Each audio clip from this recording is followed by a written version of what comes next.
How we feel. We are live. We're live, Senate Appropriations, May 15th. We're going through bills. Today we're dealing with H935 about emergency management and act relating to emergency management. We have Flush Council to walk us through the bills, focusing on the appropriations sections. Then we'll start there. Thank you very much for having me in today, committee members. For the record, my name is Tim Devlin, Legislative Counsel. I have provided the committee with the latest draft of the strike all amendment coming over from the Government Operations Committee. And that's 2.1. And I've also provided a bill overview, which is Is that I don't see that on. Nope. Let me send it to. I have that passed by House and SGO. Okay. Committee would bear with me for a moment. Or the bill overview is like a section by section. Exactly. Not for a floor report. Yep. That's precisely. And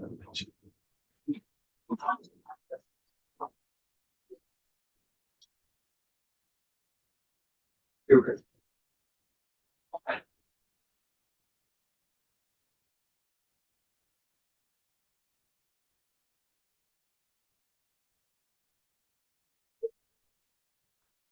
I think Graduation.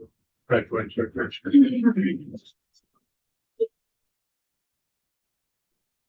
So that is working its way through the ether now, and I'd be happy to just kind of work off of that and jump into the specific language where it's being applied. So I'll just start off with my outline of overview about what the bill generally entails, and then I'll jump right to the sections which I think this is most interested in. So in general, this bill, as amended by Senate Government Committee, will establish two grant programs, one funded, one not. The first one is the Ready Response Grant Program, and that authorizes the Division of Emergency Management to administer the program for the purposes of sourcing, storing, and distributing shelf-stable foods and bottled water during emergencies. This bill, the later section, 13B in particular, will provide a appropriation that's $500,000 for this program. The second grant program is the Technical Rescue Grant Program. This is unfunded, and this is to assist rescue agencies with the improvement of operational readiness and investment in specialized equipment. And that will be administered by the Urban Search Rescue and USAR.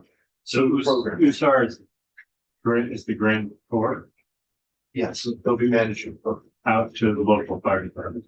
exactly, and other I think elements of police ambulance. Don't check that out. Is this something requested by USAR or by the USAR was just kind of given this responsibility? They requested that they be managing it. And I'd have to double check older versions of it's passed by the past to see who was proposed to be managing it before this, but USAR they did step forward and said we could be. They advocate that be more efficiently managed. Okay. Let's see. This will amend statutes to require the return of the whole community to be engaged in emergency response planning. That's the term that will be defined here. It's called, it will amend the statutes governing fire, state forest fire warden, and town forest fire wardens. The bill will create the quote increasing wildland fire response capacity task force. That's increasing capacity for wildland fire response. It will authorize the use of certain funds by the Department of Public Safety to procure and install equipment for the purpose of building out a computer-aided dispatch system for public safety communications. And this is legacy appropriated funds in sections that are part of the book as well. And for this, happy to go through, but also for this reason, excellent. Right, I should have some of this written. And it will also enable for a 2-year period, agency to provide emergency rules, amendment to federal statute or policy will materially conflict with or correct the ability of the agency to implement statute or regulatory program required on law. So first part of the bill.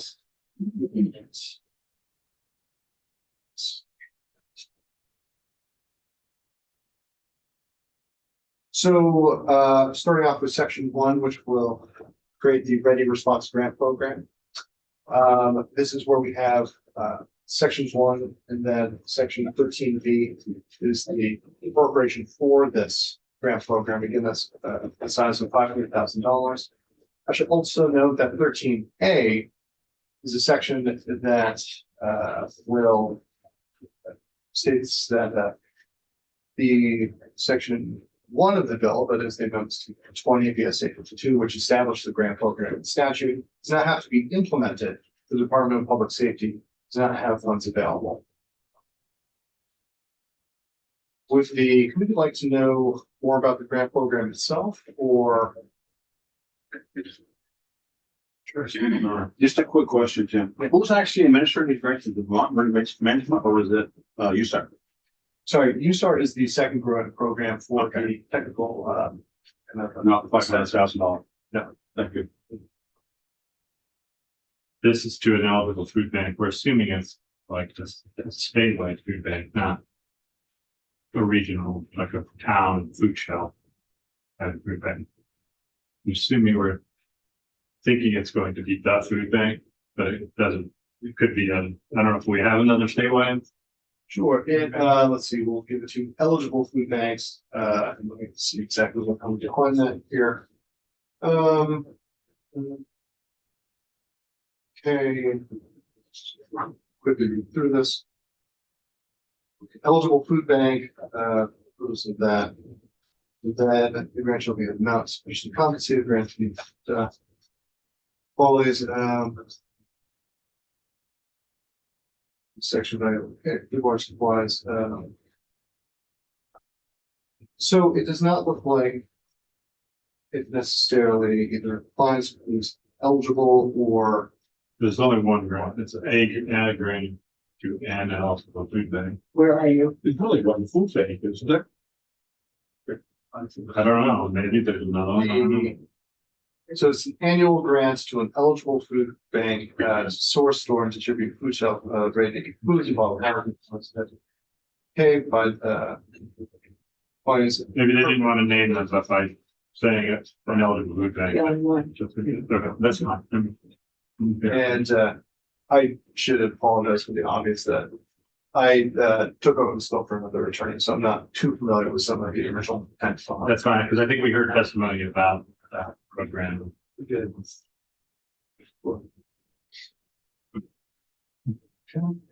And then technical, section 2, technical rescue grant program is the one not funded.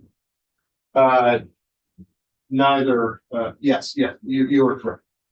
This bill does not have appropriation for that to be created technical rescue grant program, and has similar language for 13A stating that the sections don't have to be implemented with agency administration does not have funds available. And that is the technical rescue grant program. It's the one that contemplates small scale grants of $5,000 per grant, totaling more than $25,000 annually, to be awarded to fire departments, emergency medical service agencies, and technical rescue agencies operating. Is the USAR team program manager state employed? Yes. Emergency management. Yes, and I forget exactly how the structure works of who is under the agency administration versus Department of Public Safety, but I believe they are the agency administration. I have to double check. Actually, one of the Department of Public Safety Fire Division Management. Okay, thank you. That's the only paid full-time person. So like everybody else that participates is paid per call, basically, when they get called. Yes. Does this talk about if we were to fund it, that they would get administrative costs? Because I know USAR feels underfunded, so this seems like adding more tasks without giving them. I mean, if they got the money, would they be able to use some of the money for admin, or would they have to grant it all? This program, sorry, this statute is silent. Okay, that's good. We can do some. So, moving through the sections here, we have going over disability inclusion. Emergency planning. There are some elements of the town forest fire warden sections, this is 7-11 in the bill, that the committee may be somewhat interested in. Section 8 amends an entire chapter, and in Title 10, specifically 83, subchapter 4, having to do with forest fire prevention. One of the sections in there, and it's 10 VSA 2642, and this has to do with salary and compensation of the town forest fire wardens. This will be amended to repeal a specific $30 annual pay and $30 training per DM that the town forest fire wardens receive from the commissioner of beyond. So that'll be removed, leaving compensation fee a local matter. Another section of that subsection 10 VSA 2643 has to do with the town's liability for suppression of forest fires and state aid. This will amend this section to clarify that municipalities may be reimbursed for the cost of fire suppression services when funds are appropriated or are otherwise available for that purpose. Then also amends it to establish express reporting criteria that must be met by municipality in order to qualify for the reimbursement by the state, the fire suppression costs.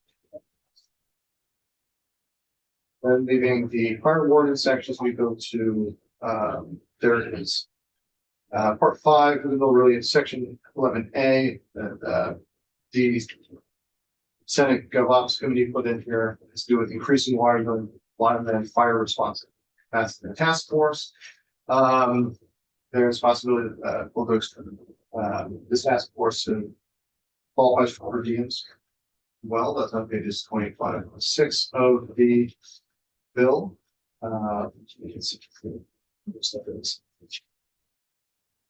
So the Senate GovOps added this language on page 10 about clarifying the duties of the chief of fire department, giving them the same duties and powers as the fire warden. Page 7 of the bill, that came over from the House.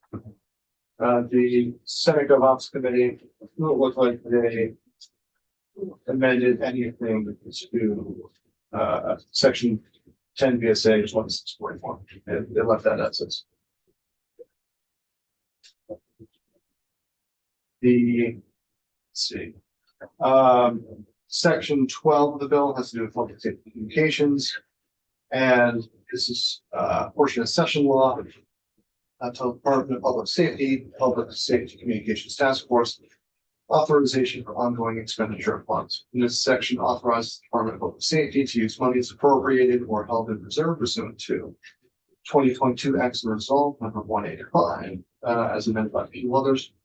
Acts subsequently to procure and implement a multidisciplinary computer aided dispatch system for public safety communications, specifically $2,250,000 for a computer aided dispatch system of 5 years of software licensing fees, $190,000 for cybersecurity, expanded use of rapid SOS and geographic information systems, and $4.5 million to implement and expand the land mobile radio network to include a statewide conceptual design, need for designs, pilot projects at sea to build out or improve 10 or more land mobile radio sites.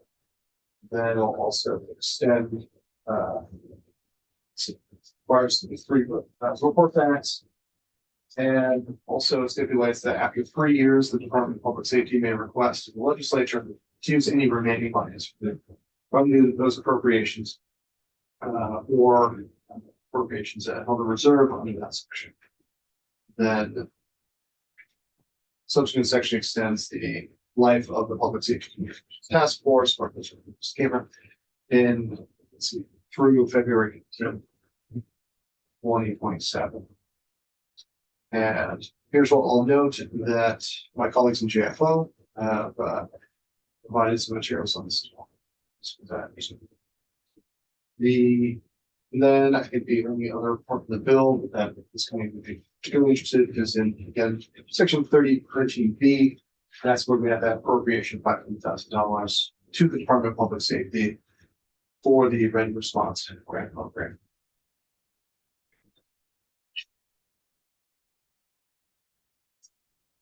Okay, well, some of this appropriation stuff will have CFO and the fiscal note. We'll focus on it unless people have questions about the language in here. I've got questions, but not about the language. I don't know who to ask in the room here as far as you start talking about CAD and Velcro systems and so on and so forth. It's the money stuff, right? Okay. You're going to speak to the deputy commissioner anyway, so. Yeah, I mean, I'm not sure about this, the computer aided dispatch system. Referred to as the CAD system. They're already on that. They have most recently streamlined to was Velcro. Is this for an upgrade of a system that is only partially being used throughout the state? It has to be 2.5 or whatever it is here. So I have questions along the lines of the CAD developer systems here. There's no appropriations for that presently anyway, right? that's separate than this. Yeah, no, Okay. Is all the money that's here in the bill in the budget? no, because this, the 500,000 is from the general fund. All the other money is from priorly appropriated funds to the Department of Public Safety. But the 500,000 was in the House's bill, which was not in the Senate bucket. So we'd have to deal with that. With that. Conference committee. So that's like over $5 million. And the 500,000 is the DEM, Vermont Emergency Management for food, water, whatever. Right, which, yeah, the house is part of all the different food. I don't know if you remember that table that Amy created about different things for hunger food programs. It was on there. Yeah. But we did not include that in our version, so we'd have to probably best take it out of this bill and then deal with it. Obviously, Which part? the 500,000 The general fund for the ready response. Mhm. What about the ongoing expenditures? So they It used to. 4.5 million for incrementally. What does that mean? Yeah, I think it's, we'll have Chris go through the fiscal note. The Okay. fiscal note talks about this a little bit, and then we can talk about those questions. And I don't know if anybody else. I know they're doing the CAD or the computer aided dispatch. But I don't know if this 2.2 million is for it like that gets the fill. The update for all the dispatch. But I'm not sure, representative thing about that. Can you repeat the question, please? If the 2.2 for computer aided dispatch, the CAD system, does that pay for the whole statewide upgrade to CAD or is? It's a piggyback, my understanding is it's piggyback on the work that's already being done on towers. And the money that they're using to do the tower work is congressionally directed spending. And this is to augment the work they're doing on the towers. And the intent is a statewide program that everyone, all municipalities or other agencies that are doing dispatch and call taking, because there's two different functions, can mesh together and have a seamless system. Someday down the road, hopefully in 5 years, maybe. It's been a long time coming, as Senator Norris knows. This has been talked about for a couple of decades, probably.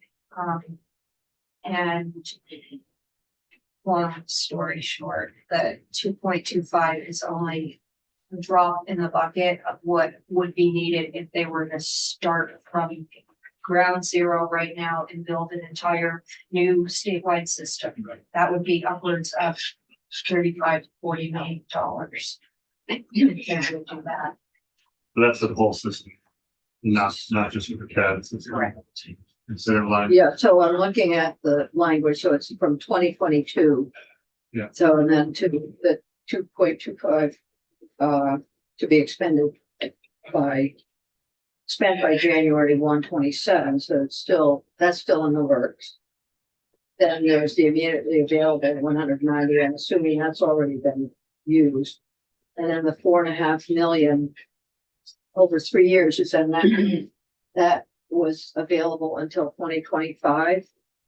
And do we know if it's been used up, or, It's not been used.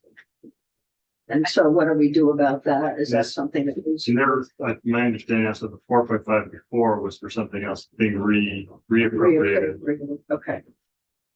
as it is described in here. Well, why don't we have Mr. Root come up and walk us through fiscal note with delineates. And then the 500, we have to negotiate. Yeah. Yeah. Well, good afternoon, everyone. Richard from the Joint Fiscal Office. I'm here to walk you through the fiscal note and sort of describe what's laid out in the four corners of the bill, but any questions the committee may have about why or the background, I would respectfully suggest you have maybe Bart the or folks with GPS and then really walk you through what's going on behind the scenes. But I think Ledge Council did an excellent job of sort of giving you the overview. I'm just going to skim through the note real quick. There are sections 1 and 2 to create 2 new grant programs. The first one is that Ready Response Grant Program that would be managed by Vermont Emergency Management to provide an annual grant to an eligible food bank. The bill does contain a $500,000 appropriation for this grant program. As you all just mentioned, the House's budget construct included that $500,000 appropriation among the other bills that are on the spreadsheet. The Senate's budget construct does not accommodate that $500,000, so it is an open question for you and the other body to figure out as to what you want to do. No, this is not in the government. The other one is the technical rescue grant program in section 2. That would be setting up a program managed by Urban Search and Rescue to provide grants to first responder agencies for specialized equipment and things like that.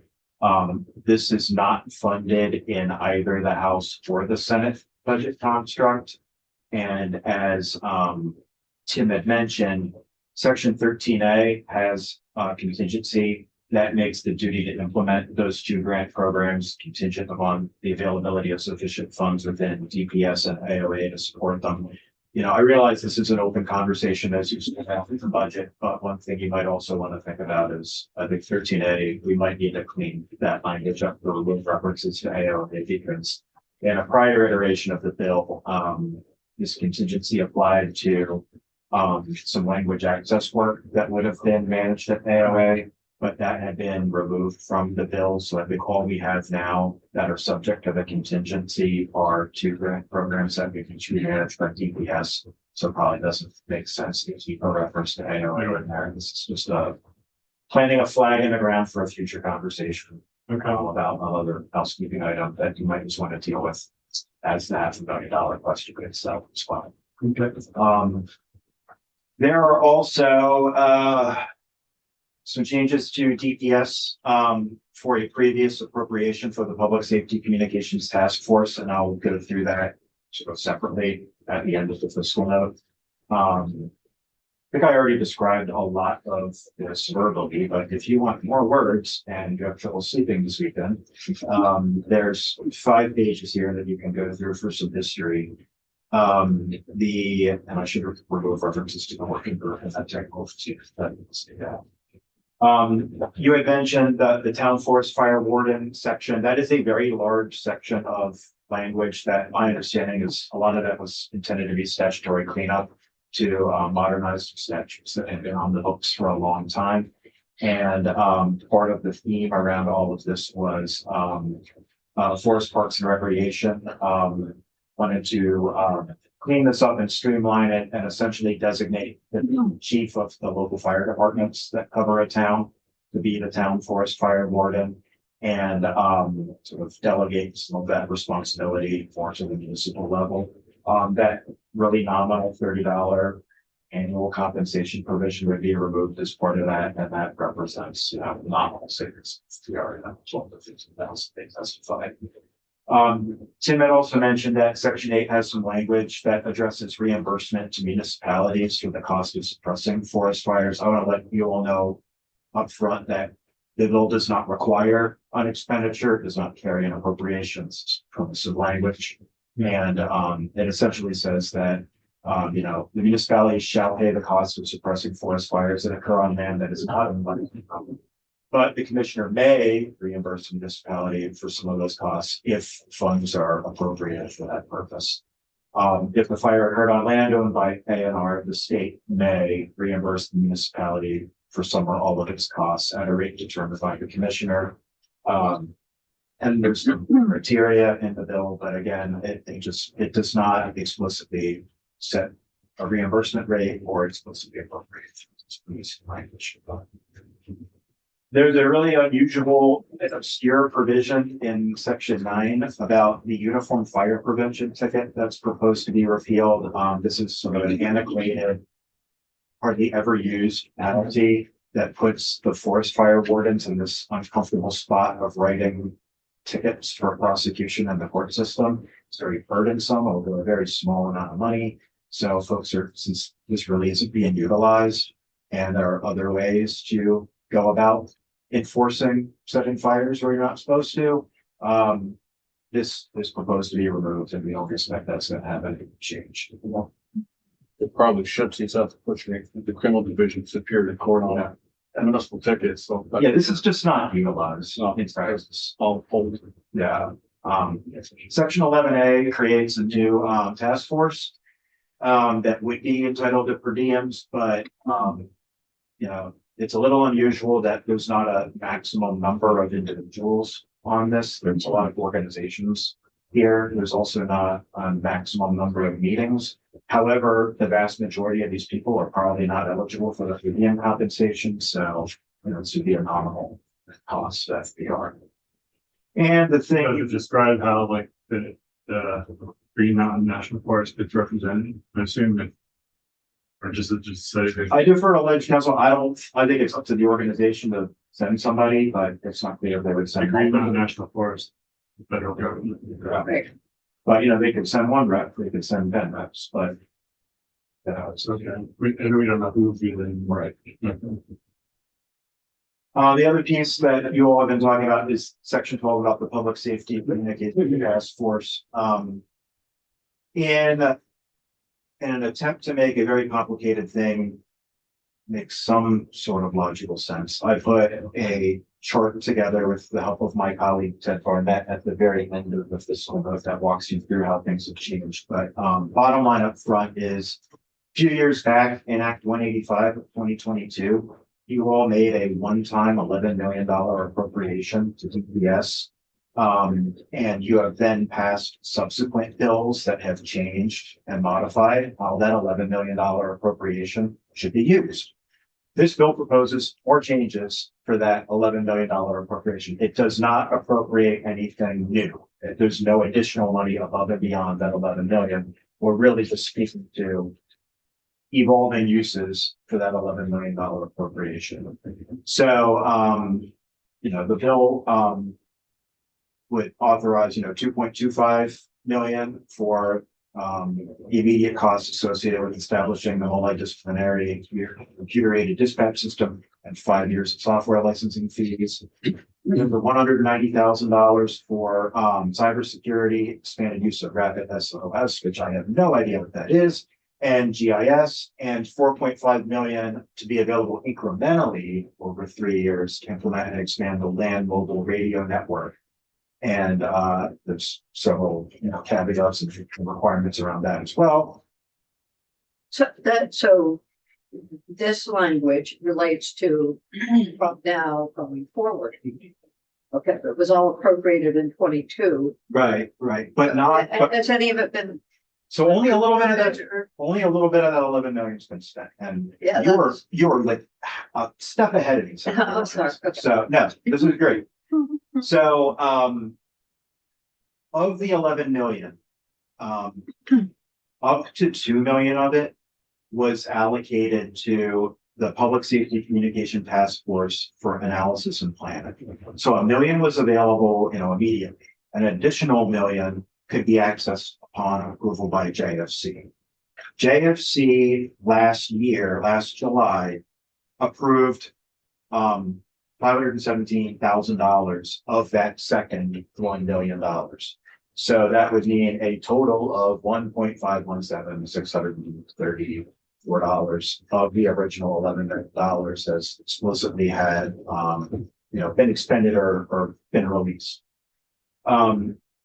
There was also $4.5 million available from the 11 million for pilot projects at new or existing regional dispatch centers, but none of that $4.5 million was ever spent.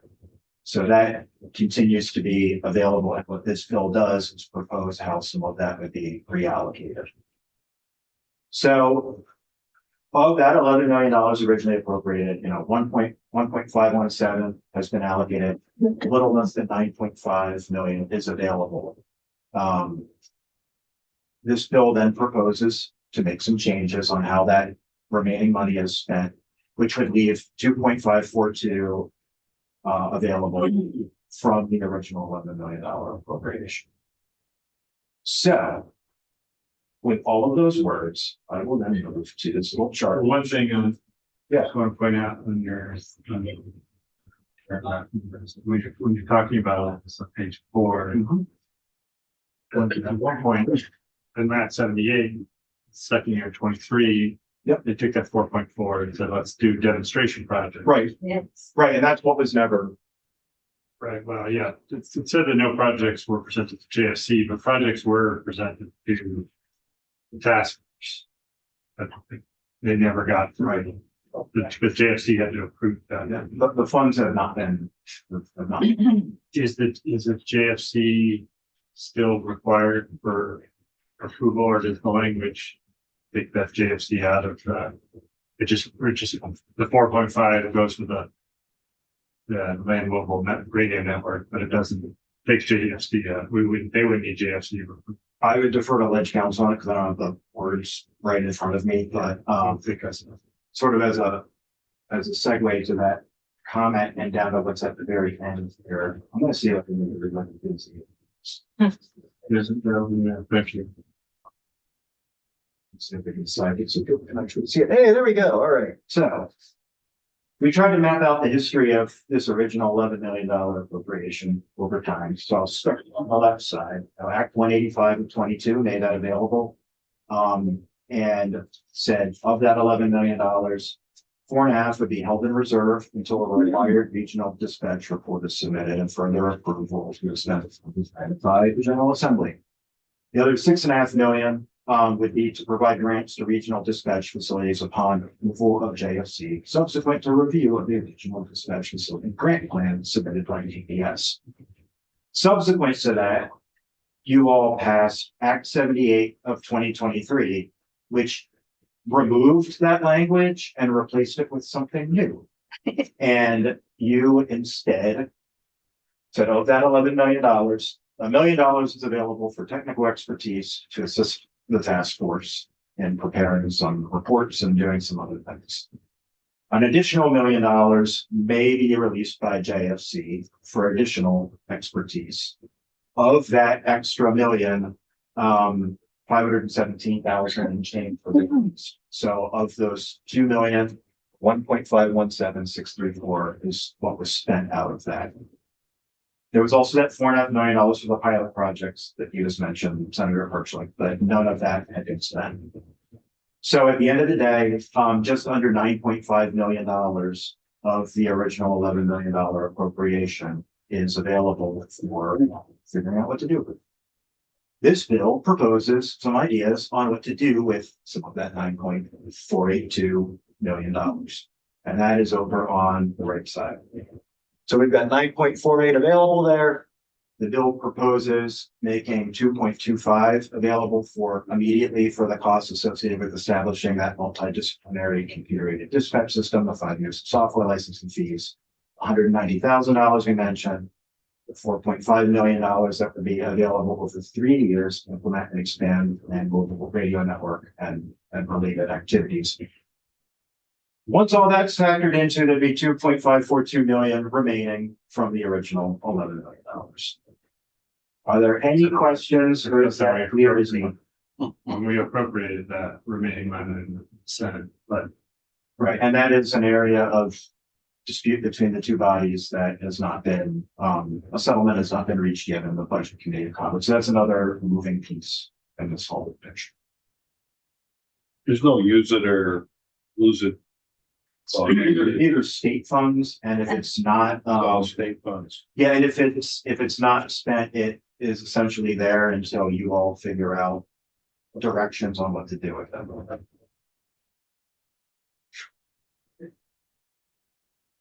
So, my only question is under 181, was it Act 181?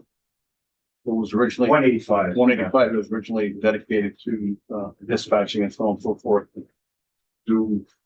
What have to take place for us to actually change the appropriation now for all those other areas that the House is proposing?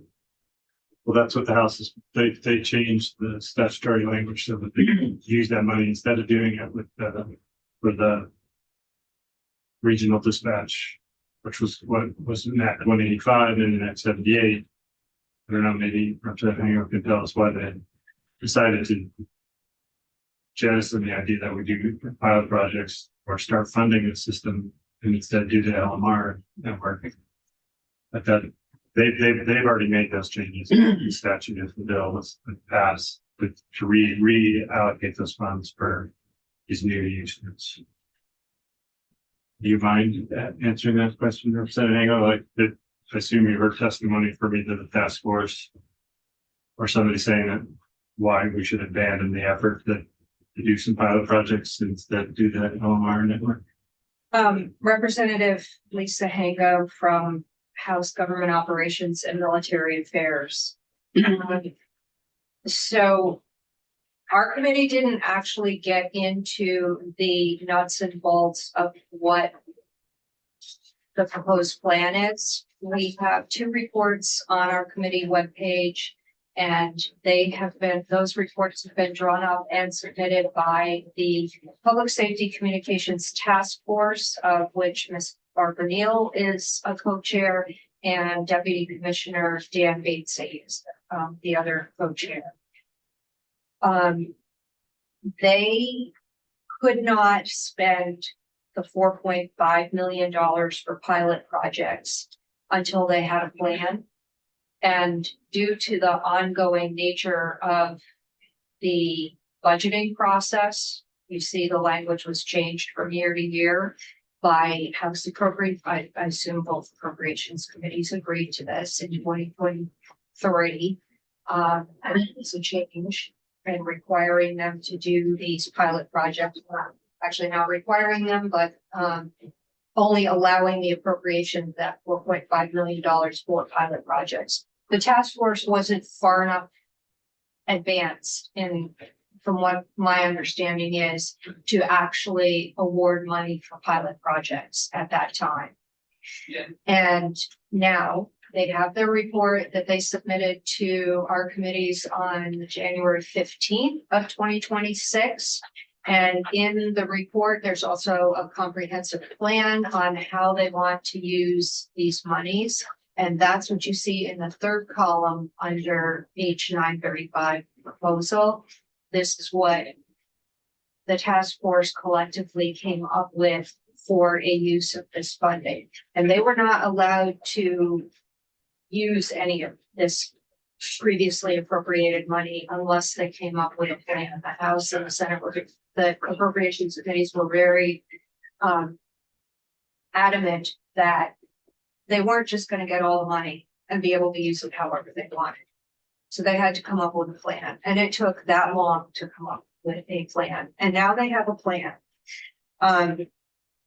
And I guess maybe this is the time for me to say this about their plan is that the task force worked for several years to come up with this. They consulted consulting firms, they had reports that were submitted to them, they issued reports, and all of that resulted in the recommendations for the funding that exists in section 12, I think it is, of page 935. So this is like a culmination of many years. And yes, there are probably some shovel-ready projects out there in the state. And that's great. They could have maybe become pilot projects, but until they knew how those projects would mesh with a statewide system, a comprehensive statewide system, they really were not authorized to release the funds to those entities. So that money still exists. It's been there. It's waiting for them. It was waiting for a plan. Now we have a plan. And the ask is that all of the money, and this is the House's position, all of the previously appropriated funding go to the Department of Public Safety to be used in the following manner, which is the third column in your spreadsheet. And those pieces, as you all know, have a remainder at the end of just over $2.5 million. And that $2.5 million in the statutory language of H 935, they would have to come back at the end of 3 years from now to ask for the remainder of that money that was appropriated to them back in 2022 and 23. And the reason for that is to make sure that there are enough checkbacks so that the systems are going to work together. And we're not just throwing money at projects piecemeal without thinking about a whole statewide system. So hopefully I've been clear about that. That's my understanding of where the 4.5 was sitting and why. Thank you. Thank you. And then is there any money in here for the continuing, so we extend the task force? Is there any money for the task force in here? Or just that would come out of DPS? It'd come out of there. Yeah, there's not, okay, so we'll sit at the shop there. Senator Norris? Yeah, so my question, Chris, I guess is, so DPS they had this $11 million. Has this been carried forward since 2022, 23, whatever else? It's been carried forward every year Since fiscal 23. Okay. Yeah, just sitting there. So it still resides within their budget. It's never been used. And you all have changed how that money should be used in subsequent laws, but yeah, the money is. They use development point, but How do we know that this current plan is going to be accomplished any more effectively than previous plans? It's kind of maybe a question for you, but I don't know who can answer that. I'm happy to. sure if you, but Yeah, thank you. So in H 935, in the body of the bill, the language of the bill, there are a number of checkbacks that they have to meet these benchmarks in order to get more funding. It's not just here is the almost $9.5 million minus the remainder of 2.5, so that's 7 million. Here's the $7 million, do with it what you want. That's not how this works. House Appropriations was very particular about requiring checkbacks in the form of reports 3 different times before we get to that remainder of $2.5 million. So they're still banking on the $2.5 million or not. This is not something that is being reverted into the general fund. well, we don't Sounded like. know if it'll be reverted. I would think that it is at risk of being reverted to the I general. would think so. A lot of it would be. Yeah, and I would just say Like that that in public safety. there has been language in these bills that say, you know, amounts that have been left over shall basically be held there. You all figure out what to do or like authorize a new use. There hasn't been language that says, you know, use privilege. So But there's a general. Financial management, they take money that, they have a general user. Yeah. which you all are free to have different opinions about. Okay, well, we have to work on an amendment, so I'm not gonna try to do this today at 35. This was a good walkthrough, so to deal with the $500,000. So we'll take this up Tuesday. So I think we're done with 935 for now, unless there's other questions. Okay, thank you. Thanks Thank for you. hanging here, that's helpful. That's very. We will move. to Nice. Katie, thank you for being here and listening to. Yep.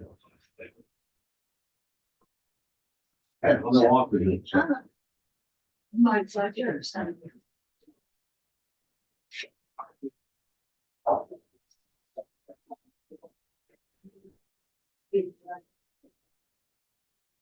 Can you make that up to the council? And logging into Zoom. And I will, here we go, and I'll share the document with you.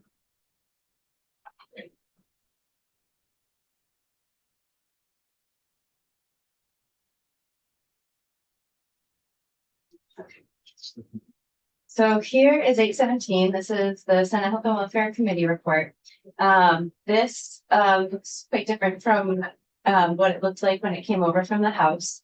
The version that came over from the House created a mental health literacy training program in schools for school personnel and also a peer-to-peer mental health program. The House version didn't have any funding for those programs that came over. So the Senate Health and Welfare Committee took a different approach.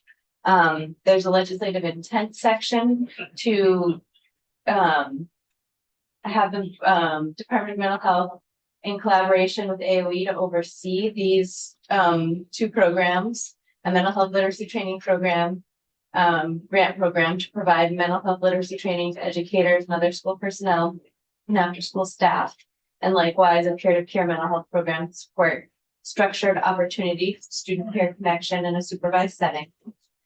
So there is the intention of having those programs be overseen by DMH and AOE beginning July 1, 2028, but it doesn't establish those programs. Instead, in section 2, it says part of its fiscal year 2028 budget presentation, DMH, again in collaboration with AOE, is to explore potential funding sources for those two programs that are set out in section 1, including any existing special funds that might be appropriate sources of funding. And then in section 3, this is an inventory of existing mental health school-based programs. So this is asking by January of this coming year for DMH with AOE submit an inventory of existing mental health programming and services in schools to the various appropriations and policy committees.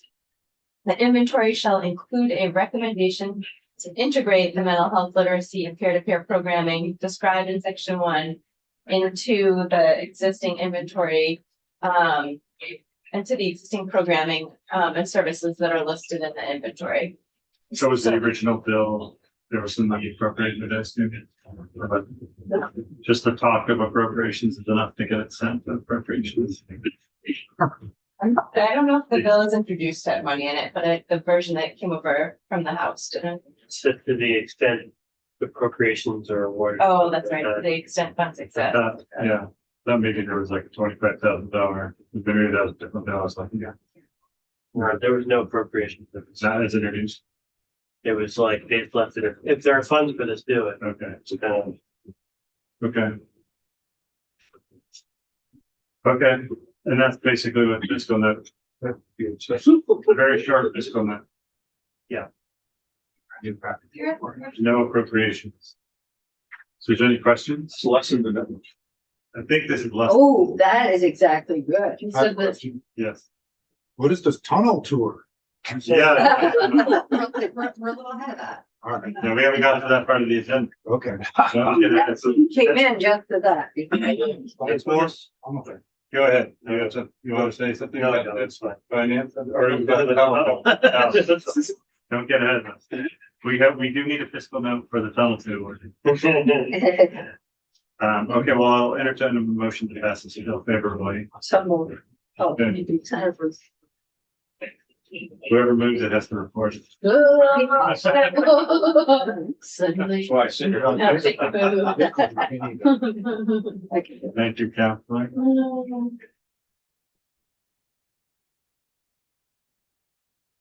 50. I had that yesterday. Today was 15. Yesterday was. I'm changing my vote if I have to.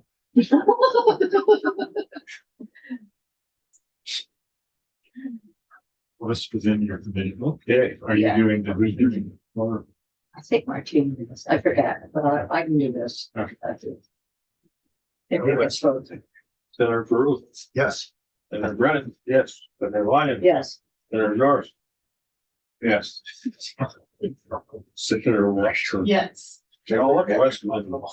Senator Perchley. yes,